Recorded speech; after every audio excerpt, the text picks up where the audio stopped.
পুরনো লাইব্রেরিটা বহুদিন ধরে বন্ধ। কেউ সেখানে যায় না, আর যাওয়ার সাহসও করে না। কিন্তু একদিন লাইব্রেরির গভীর অন্ধকারে পাওয়া গেল একটি অদ্ভুত বই, যার পাতাগুলোতে লেখা আছে আজ ঘটতে চলা হত্যাকাণ্ডের পরিকল্পনা।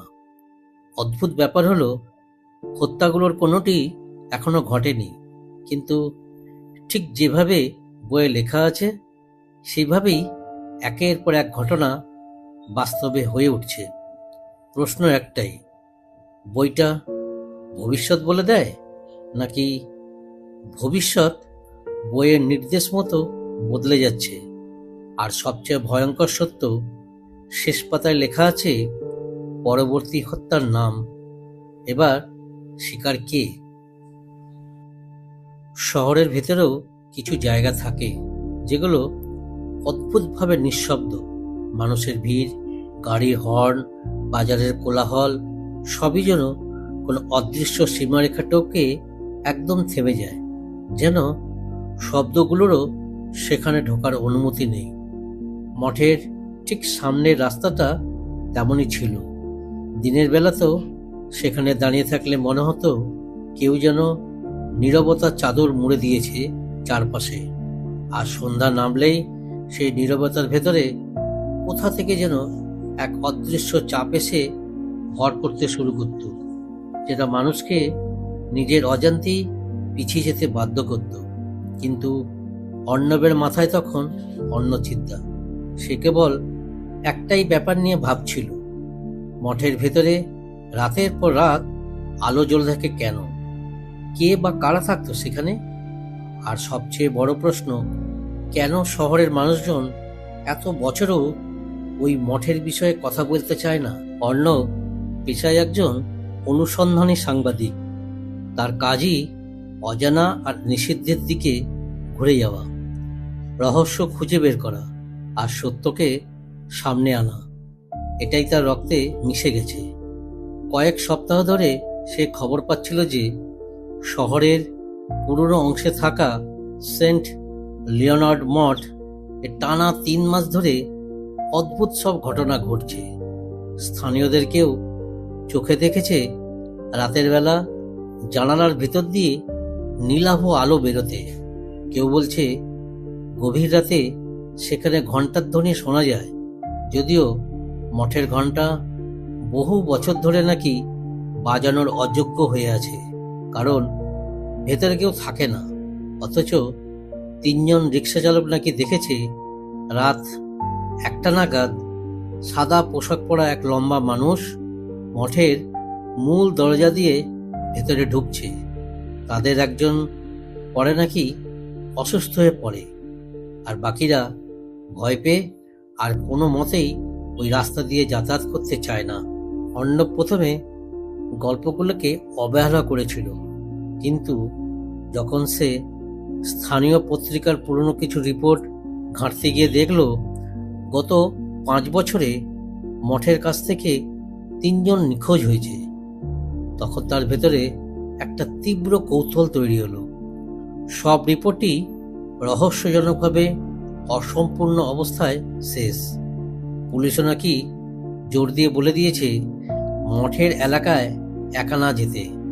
আর এমন নিষেধ শোনার পর অর্ণবের মতো মানুষের মাথায় যেন আগুন জ্বলে ওঠে। সে ঠিক বিপরীতটাই করতে চায়। তার কাছে প্রতিটি অপূর্ণ কাহিনীর পিছনে থাকে আরেকটা অন্ধকার দরজা, আর সেই দরজাই তাকে টেনে নেয়। আজ সে প্রথমবারের মতো মঠের সামনে দাঁড়িয়ে। বিকেলে ফুরিয়ে এসেছে। সূর্যের আলো মাঠের পুরনো ধূসর পাথরের উপর পড়ে একরকম বিবর্ণ আগুনের মতো ঝলমল করছে। মঠটা কাছ থেকে আরো বেশি ভয়ঙ্কর লাগে। সব জানালা বন্ধ, জানালার কাঠ পচে কালচে হয়ে গেছে, আর প্রধান দরজার উপরের পাথরের খোদাইগুলো সময়ের ছাপ নিয়ে মলিন। অথচ অদ্ভুত ব্যাপার হচ্ছে, দরজাটাকে দেখে মনে হয় যেন মাত্র কিছুক্ষণ আগেই কেউ সেটা আটকেছে। হাতে ছাপের মতো হালকা দাগ, এখনো আছে কাঠে। অর্ণব চোখ সরু করে তাকালো। তার সাংবাদিক মন বলছে এখানে কিছু একটা হচ্ছে, আর সেই কিছু হয়তো অনেক বড়। একটা হাওয়া উঠল। হাওয়া বলল ভুল হবে, বরং মনে হলো যেন কারো শ্বাসের মতো ঠান্ডা একটা চাপ তার গালের পাশে ছুঁয়ে গেল। অর্ণব কাঁধ শক্ত করল। ভয় পাওয়ার মানুষ সে নয়, কিন্তু অস্বস্তি হচ্ছে এটা সে মেনে নিতে পারল না। সে ব্যাকপ্যাক ঠিক করে পিঠে চাপালো, ক্যামেরাটা গলায় ঝুলিয়ে নিল, আর ধীরে ধীরে এগিয়ে গেল মঠের দরজার দিকে। দূর থেকে যেমন দেখাচ্ছিল, কাছে এসে দরজাটা তার চেয়েও বেশি অস্বস্তিকর লাগছিল। কাঠের গায়ে ছোট ছোট আঁচড়ের মতো দাগ, যেন ভিতর থেকে কেউ বারবার দরজা ঠেলেছে বা আঁচড় দিতে চেয়েছে। অর্ণব হাত বাড়িয়ে দরজার উপর তলাটায় আঙুল রাখতেই একটা ঠান্ডা ধাতব নিস্তব্ধতা তার আঙুল বেয়ে কাঁপুনি পাঠালো। সে হাত সরিয়ে নিল। এত ঠান্ডা, অথচ বাতাসে তো গরমই আছে। সে আবার আলতো করে ছুলো, আর অবাক হয়ে দেখল তালা যেন ভেতর থেকে লক করা, বাইরে থেকে খোলার কোনো উপায় নেই। ঠিক তখনই মঠের ভেতর থেকে যেন খুব ক্ষীণ একটা শব্দ এলো। টুং করে ধাতব কিছু ঠোক্কর খাওয়ার মতো শব্দ। অর্ণব সঙ্গে সঙ্গে কান খাড়া করল। কয়েক সেকেন্ডের নীরবতার পর আবার টক। শব্দটা এবার একটু বেশি জোরে, মঠের ভেতর থেকে স্পষ্ট, অস্বাভাবিকভাবে স্পষ্ট। তার বুকের ভেতরটা যেন থমকে গেল। কেউ কি আছে ভেতরে, নাকি কিছু? সে গভীর শ্বাস নিল, ভয়কে গোছালোভাবে ভাঁজ করে ভেতরে ঢুকিয়ে রাখল। তারপর সিদ্ধান্ত নিল এই দরজা দিয়ে না হলে অন্য কোনো পথ খুঁজে বের করতেই হবে। সে দেয়ালের দিক দিয়ে হাঁটল। পেছনের দিকে যাওয়ার গলিটা সরু, ঝোপঝাড়ে ভর্তি, কিন্তু অনুসন্ধানে সাংবাদিকেরা কখনোই প্রথম শব্দে পিছিয়ে যায় না। অর্ণব জানত না এই পথটাই আজ তাকে এমন একটা সত্যের দিকে নিয়ে যাবে যা তাকে নিজের জীবন পর্যন্ত নিয়ে ভাবতে বাধ্য করবে। যে সত্য একসময় তাকে বুঝতে শেখাবে মঠ কেবল একটি পরিত্যক্ত পুরনো স্থাপনা নয়, বরং একটি গুপ্ত সংকটের কেন্দ্র। এমন কিছু যা বহু বছর ধরে চাপা পড়ে আছে। আজ হাঁটতে হাঁটতে সে সেই চাপা থাকা অন্ধকারের দোরগোড়ায় পৌঁছে গেছে। অর্ণব মঠের পেছনের সরু গলিটা ধরে এগোতে লাগলো। রাস্তাটা এতটাই সরু আর ঘন, ঝোপে ভরা যে দিনের আলোতেও যেন অন্ধকার জমে আছে। গাছের ডালগুলো মাথার ওপর এমনভাবে ঝুঁকেছিল যে মনে হচ্ছিল ওরা যেন ইচ্ছে করেই আলো ঢুকতে দিচ্ছে না, যেন গলিটার ভেতরকার রহস্যকে সুরক্ষিত রাখতে চায়। অর্ণব তার ব্যাকপ্যাকে হাত ঢুকিয়ে ক্ষুদ্র টর্চটা বের করলো। আলো জ্বালাতেই দেখা গেল মাটি পুরো শুকনো পাতায় ঢাকা, কিন্তু পাতার নিচে ছিল কাদা, আর সেই কাদায় ছিল অদ্ভুত কিছু দাগ, যেন ভারী কিছু টেনে নিয়ে যাওয়া হয়েছে। লম্বা, সরু, গভীর দাগ, যেটা অর্ণব এক নজর দেখেই বুঝতে পারল এটা মানুষের পায়ের চিহ্ন নয়। তার বুকের ভেতর একটু ধুকপুক বেড়ে গেল। সে নিচু হয়ে দাগটা স্পর্শ করল। কাদা এখনো নরম, অর্থাৎ দাগটা সাম্প্রতিক। গলি আরো ভেতরে যেতে যেতে শব্দ একেবারে মিলিয়ে গেল। শহরের আওয়াজ তো দূরের কথা, পাখির ডাক, পাতার মর্মর, বাতাসের শোঁ শোঁ আওয়াজ একটাও নেই। এ ধরনের নীরবতা অর্ণব আগেও দেখেছে, যেসব জায়গায় মানুষের উপস্থিতি নেই, কিংবা প্রকৃতি কোনো অদৃশ্য বিপদের ইঙ্গিত দিচ্ছে। কিন্তু এখানকার নীরবতা আরো অস্বাভাবিক। মনে হচ্ছে কিছু একটা শ্বাস বন্ধ করে আছে, যেন অপেক্ষা করছে কেউ পথ ভুলে এসে এর মুখোমুখি হোক। গলির শেষে গিয়ে দেখা গেল মঠের পেছনটা সামনের মতো সুরক্ষিত নয়। বহু বছর আগে এটা হয়তো একটা ছোট উঠোন ছিল, কিন্তু এখন চারপাশে ঘন লতাগুল্মে ঢেকে প্রায় অচেনা হয়ে গেছে। উঠোনের মাঝখানে ছিল একটা শুকনো কুয়ো।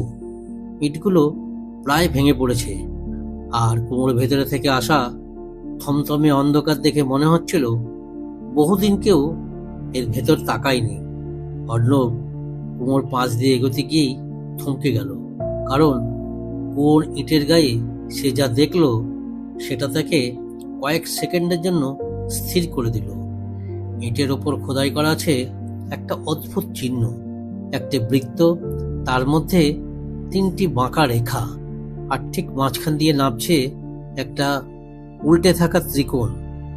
চিহ্নটা দেখতে এতটাই বিচিত্র যে মনে মনে হতো কোনো গোপন সম্প্রদায়ের গোপন সংকেত। কিন্তু এর চেয়েও বেশি অদ্ভুত ছিল চিহ্নটির রং। মনে হচ্ছিল এটা কোনো পুরনো রং নয়, বরং কিছুদিন আগেই কেউ এটি এঁকেছে। শুকনো হলেও রঙের একটা অস্বাভাবিক উজ্জ্বলতা ছিল। টর্চের আলো পড়তেই মনে হলো যেন রংটা নিজে থেকেই ফিকে আলো দিচ্ছে। অর্ণব ছবি তুলতে ফোন বের করতেই হঠাৎ পেছন থেকে কেমন একটা খসখসে শব্দ এলো। সে দ্রুত ঘুরে দাঁড়ালো, আলো ফেলে দেখলো ঝোপের ডালগুলো একটু নড়ল আর থেমে গেল। মনে হলো কিছু একটা সরে গেল, কিন্তু সে নিশ্চিত না। এর মধ্যে বাতাসের দম বাড়ল, ঝোপের পাতাগুলো একসঙ্গে কেঁপে উঠল।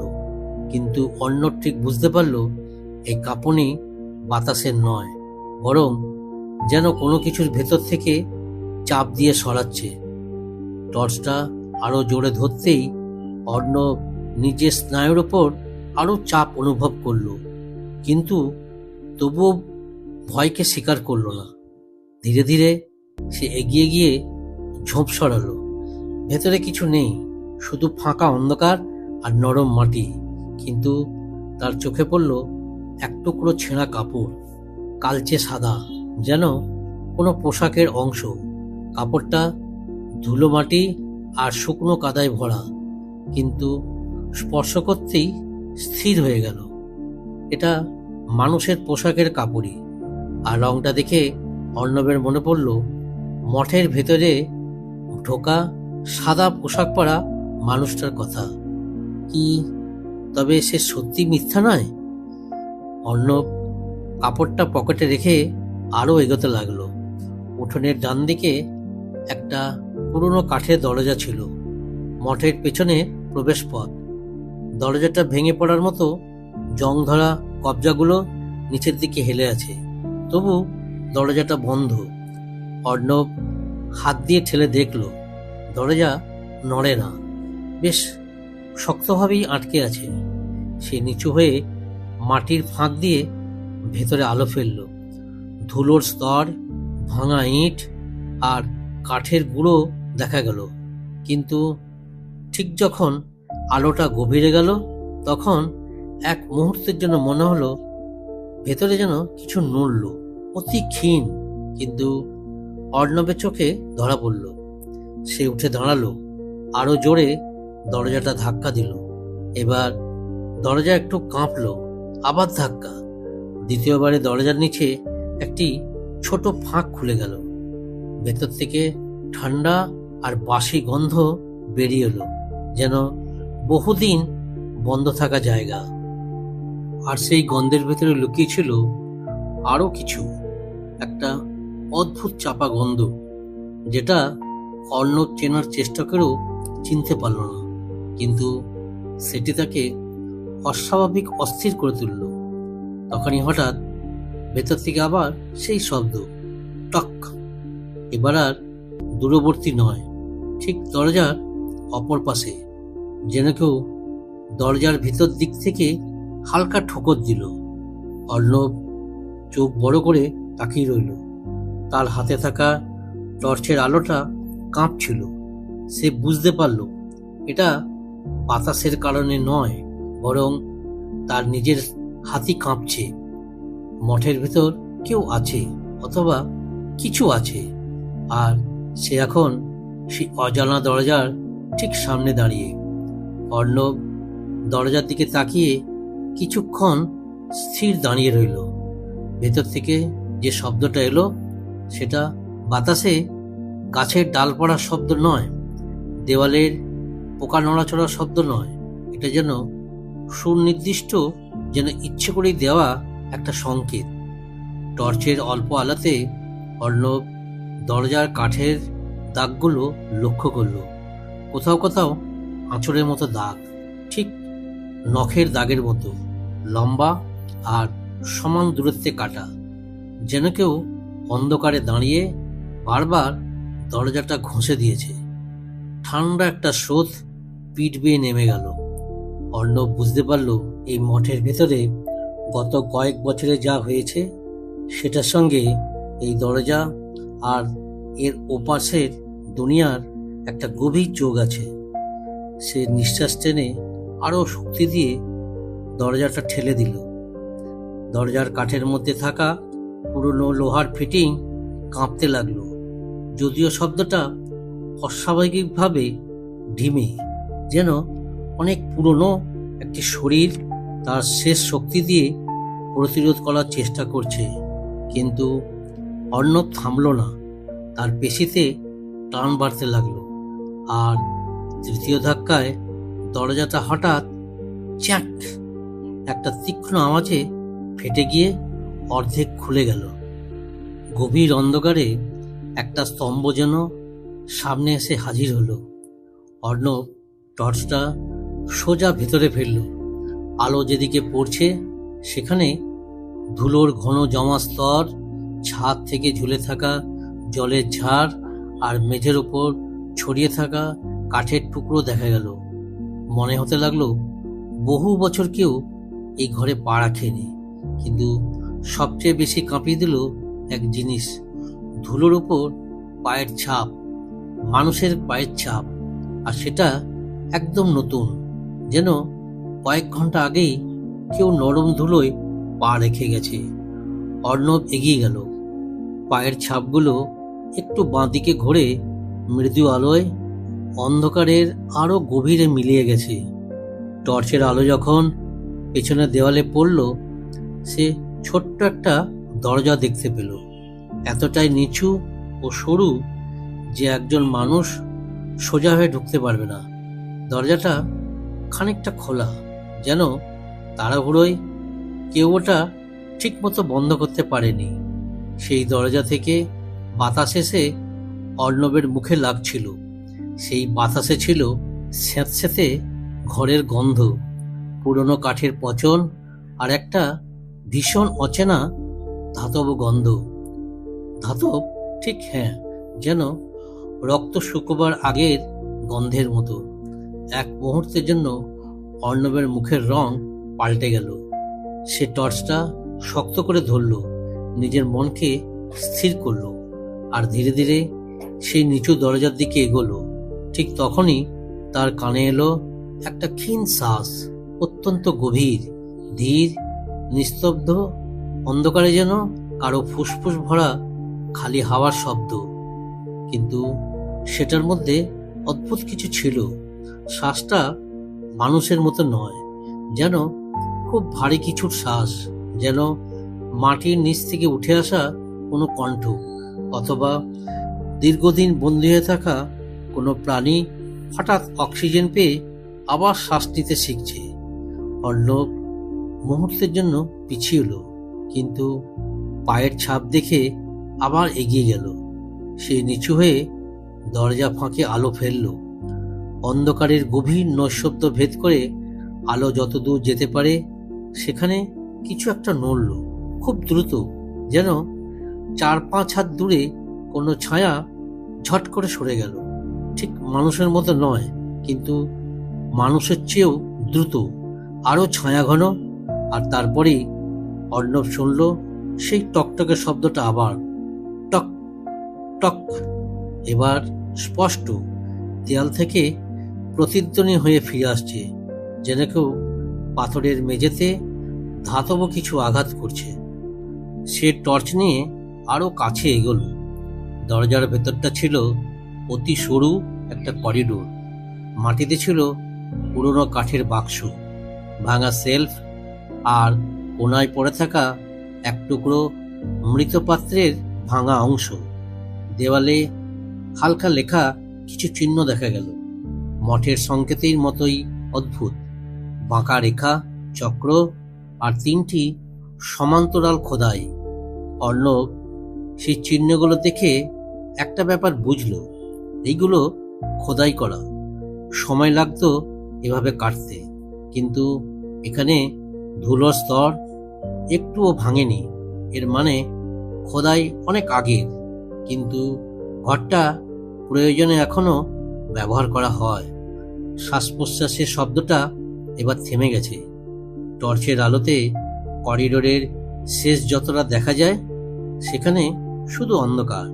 কিন্তু অর্ণবের অনুভূতি বলছিল অন্ধকারটা ফাঁকা নয়, কেউ আছে কিংবা কিছু।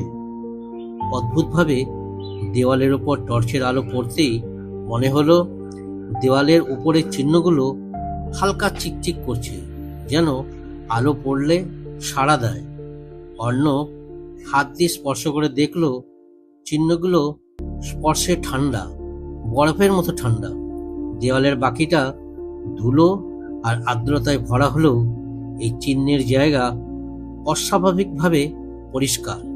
ঠিক তখনই তার পায়ের সামনে একটা জিনিস গড়িয়ে এলো, ছোট্ট, গোল। অর্ণব টর্চ ফেলতেই দেখল এটা একটা ছোট ঘন্টা, পুরনো ব্রোঞ্জের ঘন্টা, যার তলায় লালচে দাগ।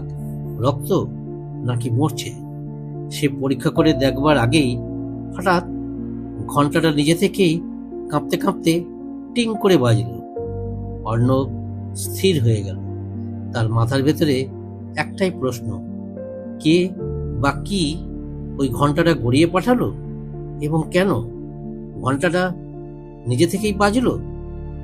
ঘন্টার সেই পাতলা টুং শব্দটা যেন করিডোরের প্রতিটি দেওয়াল ছুঁয়ে প্রতিধ্বনিত হয়ে আবার অর্ণবের কানে ফিরে এলো। শব্দটা ক্ষুদ্র হলেও এর ভেতরে এমন কিছু ছিল যা শির দাঁড়াবে ঠান্ডা স্রোতের মতো নেমে গেল। ঘন্টা যে নিজে থেকে নড়ল, সেটা কোনো বল প্রয়োগের ফল নয়, বরং কেউ সেটা ধীরে ধীরে মেঝের ওপরে ঠেলে গড়িয়ে পাঠিয়েছে।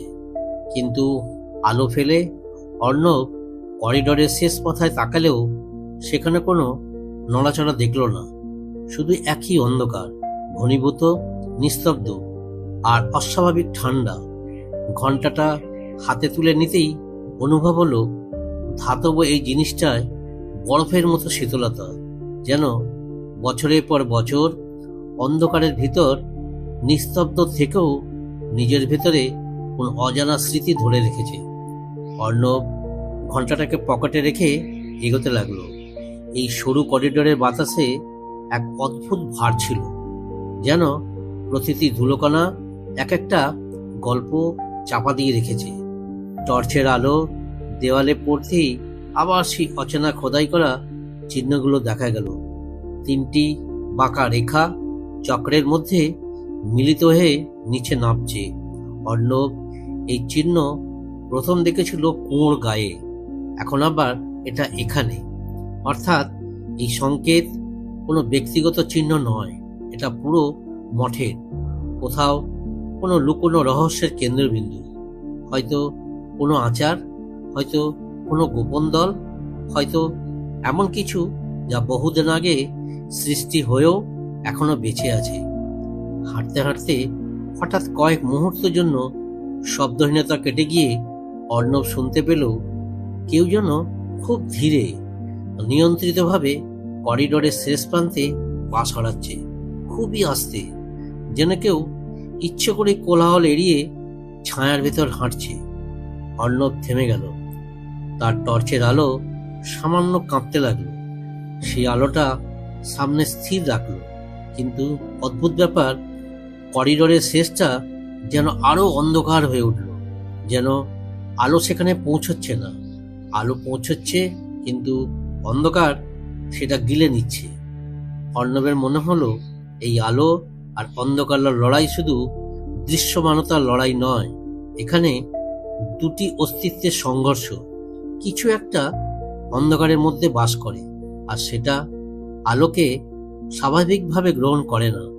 ধীরে ধীরে সে এগোতে গিয়ে দেখল করিডোরটা বাঁ দিকে বাঁক নিয়েছে। বাঁকটার আগে মেঝেতে কিছু চাপা পড়ে আছে। আলো ফেলতেই দেখা গেল একটা পুরনো চামড়ার বাঁধাই বই। তার উপর ধুলো জমে আছে, না বরং বইটা যেন কেউ সম্প্রতি ব্যবহার করেছে। পাতা দু একটা সামান্য বেরিয়ে আছে, যেন তাড়াহুড়োয় বই বন্ধ করা হয়েছে।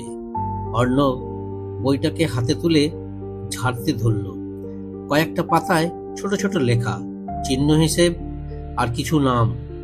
নামগুলো সবই মানুষের নাম, একই হাতের লেখা, সুশৃঙ্খল, ধারালো, আর কোনো কারণে প্রত্যেক নামের পাশে একটি তারিখ। অর্ণব সেসব দেখে বুঝল এটা কোনো তালিকা, কিন্তু তালিকা কিসের? পাতা উল্টাতে গিয়ে তার চোখ আটকে গেল এক জায়গায়। একটি নামের পাশে লেখা আছে আজকের তারিখ, ঠিক আজকের, আর নামটা অর্ণব। তার শ্বাস হঠাৎ থেমে গেল, গলা শুকিয়ে গেল। একটা ঠান্ডা কাঁপুনি বুকের ভেতর থেকে উঠে গলা অবধি পৌঁছল। কেউ এই বইতে তার নাম লিখেছে আজকের দিনের জন্য, অর্থাৎ তার উপস্থিতি এখানে কোনো দুর্ঘটনা নয়। কেউ হয়তো জানতো সে আসবে, অথবা সে যে আসবে সেটা পরিকল্পিত ছিল।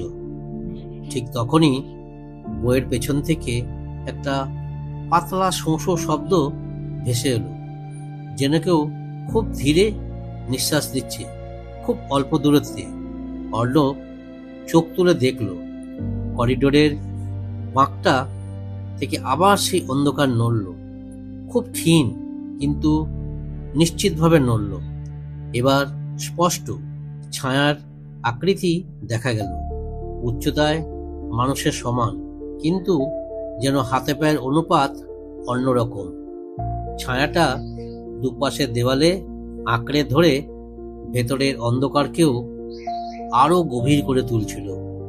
টর্চের আলো ছায়ার ওপর ফেলতেই অদ্ভুতভাবে আলোটা যেন পিছিয়ে গেল, আর তার উপর পড়ল ঠিকই, কিন্তু ছায়াটা আলোতে ঝাপসা হওয়ার কথা থাকলেও সেটা হয়নি, বরং যেন ছায়াটা আলো পেয়ে আরো গাঢ় হলো, আরো তীক্ষ্ণ হলো।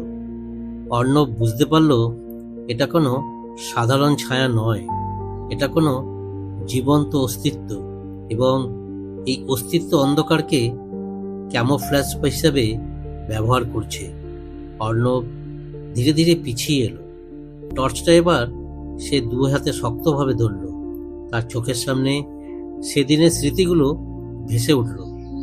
মাঠে ঢোকার আগে সেই সাদা পোশাকের মানুষটাকে দেখা, পেছনের গলিতে ছেঁড়া কাপড় পাওয়া, আর হঠাৎ মিলিয়ে যাওয়া অন্য পায়ের চিহ্নগুলো, সব মিলিয়ে যেন একটা অদৃশ্য জাল বোনা হচ্ছে, যার কেন্দ্র এখন অর্ণবের ঠিক সামনে।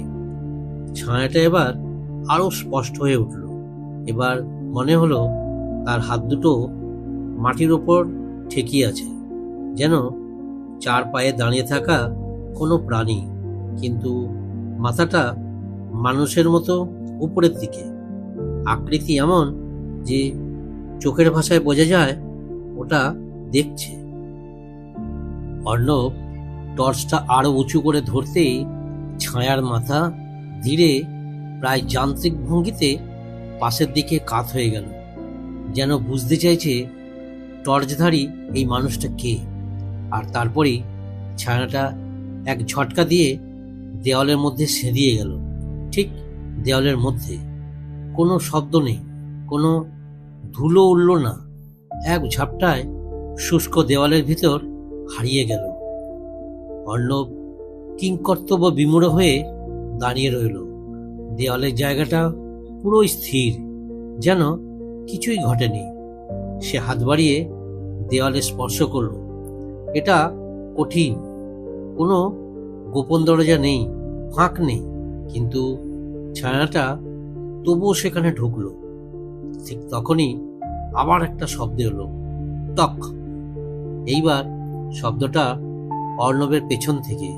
সে ঘুরে দাঁড়ালো, আর ঠিক সেই মুহূর্তে করিডোরের শেষ মাথায় একটা হালকা সরসর শব্দ শোনা গেল, যেন কেউ ভেতরে ঘর থেকে দরজা খুলল। এখন আর কোনো সন্দেহ নেই, মঠের ভেতরে কেউ আছে। আর অর্ণব যে জায়গায় দাঁড়িয়ে আছে সেটা মঠের ওই হারিয়ে যাওয়া বইয়ের প্রথম লুকোনো ঘর। তিনি এখন সেই পথের মুখোমুখি দাঁড়িয়ে, যেখানে অন্ধকার আর ছায়া একসঙ্গে মিলে তাকে ডাকছে।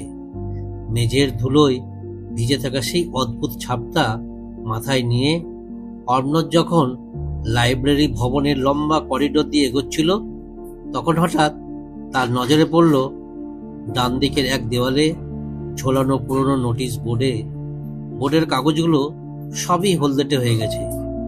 আগের যুগের লাইব্রেরির রুলস, চাঁদা দেওয়া রসিদ আর কিছু ইভেন্ট পোস্টার।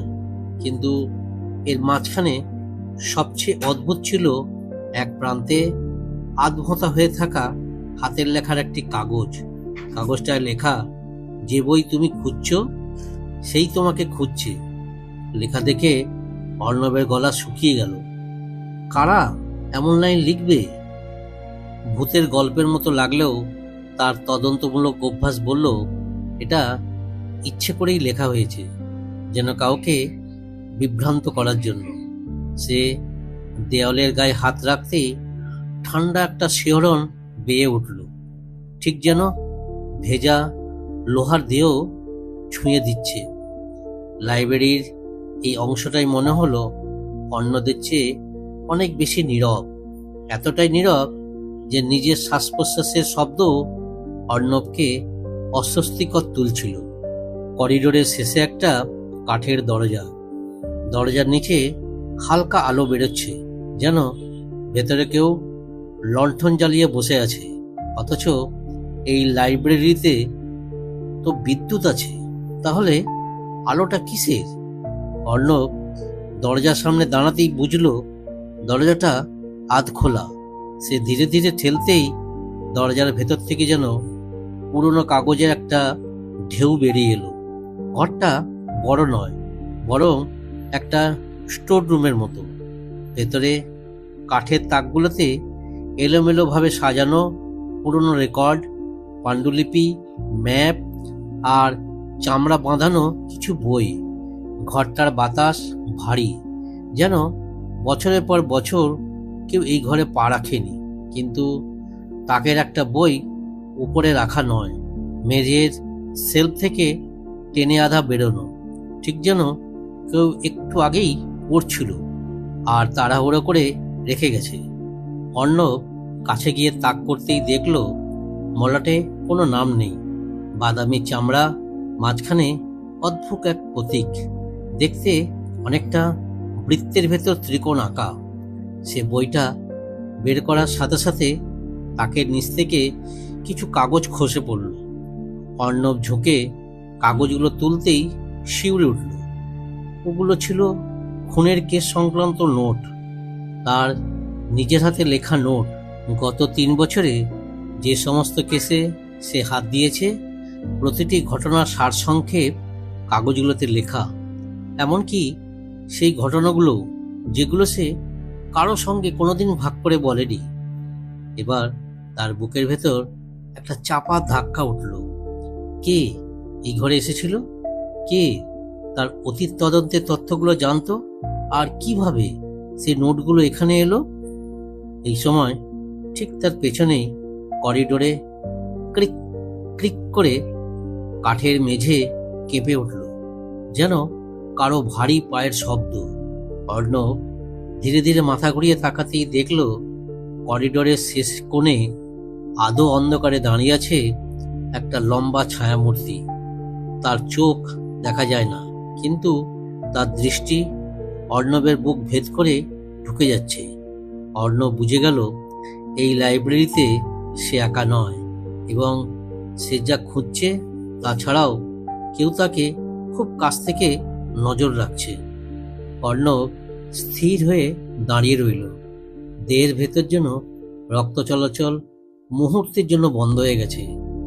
করিডোরের শেষ প্রান্তে দাঁড়ানো ছায়ামূর্তিটিকে পরিষ্কার দেখা যাচ্ছে না, কিন্তু তার উপস্থিতি অনুভব করা যায়।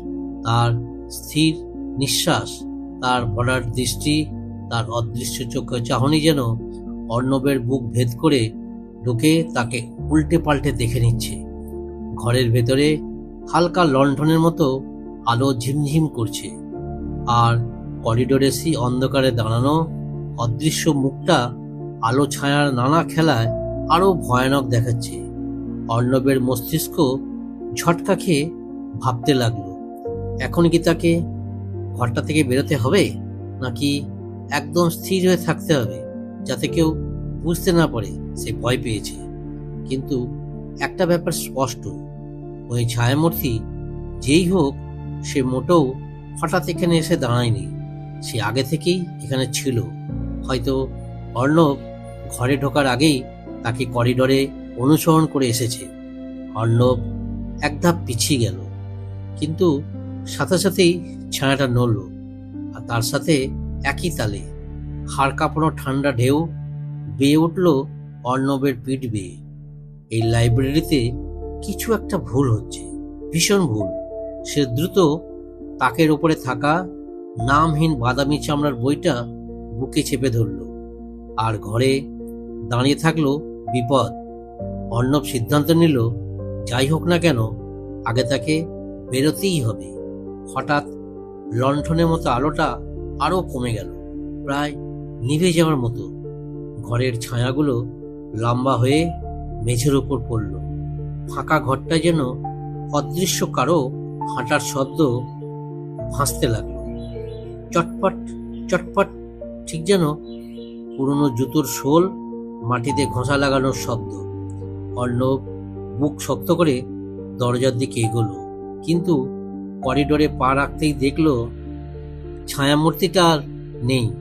করিডোর পুরো ফাঁকা, এতটাই ফাঁকা যে মনে হলো মুহূর্ত আগে কিছুই ঘটেনি। কিন্তু অর্ণব জানে এটা কোনো ভ্রম না, ছায়াটা ইচ্ছে করেই অদৃশ্য হয়েছে। হয়তো এখানেই আছে, ঠিক তার এক হাত দূরত্বে। অন্ধকারের ভেতরে লুকিয়ে সে তাড়াতাড়ি হাঁটতে লাগলো। পুরনো কাঠের মেঝেতে তার পায়ের আওয়াজ প্রতিধ্বনিত হচ্ছিল। ঘর থেকে বেরোতেই বাতাসটা হঠাৎ ভারী হয়ে গেল। দেওয়ালের পুরনো ঘড়িটা টিক টিক টিক করে চলছিল। হঠাৎ মেঝের ওপর কিছু চকচক করে উঠল। অর্ণব নিচে তাকিয়ে দেখল সেখানেও একই প্রতীক, বৃত্তের ভেতর ত্রিকোণ, যেন কেউ ইচ্ছাকৃতভাবে প্রতিটি কোণায় সেই চিহ্ন রেখে গেছে। অর্ণব থমকে গেল। এই চিহ্ন তো সে দেখেছে বইয়ের মলাটে। অর্থাৎ এই চিহ্ন শুধু বই নয়, আরো অনেক জায়গায় ছড়ানো। কেউ খুব সুনির্দিষ্ট পরিকল্পনা নিয়ে এই কাজ করছে। হাওয়ার মধ্যে ভেসে এলো খুব মৃদু এক আওয়াজ। অর্ণব থমকে দাঁড়ালো, কান খাড়া করলো। শব্দটা আসছে করিডোরের বাঁ দিকের বড় রিডিং হল থেকে। শব্দটা খুবই হালকা, ঠিক যেন কেউ পাতার পর পাতা উল্টাচ্ছে। কিন্তু এই রাতে লাইব্রেরি তো পুরোই ফাঁকা।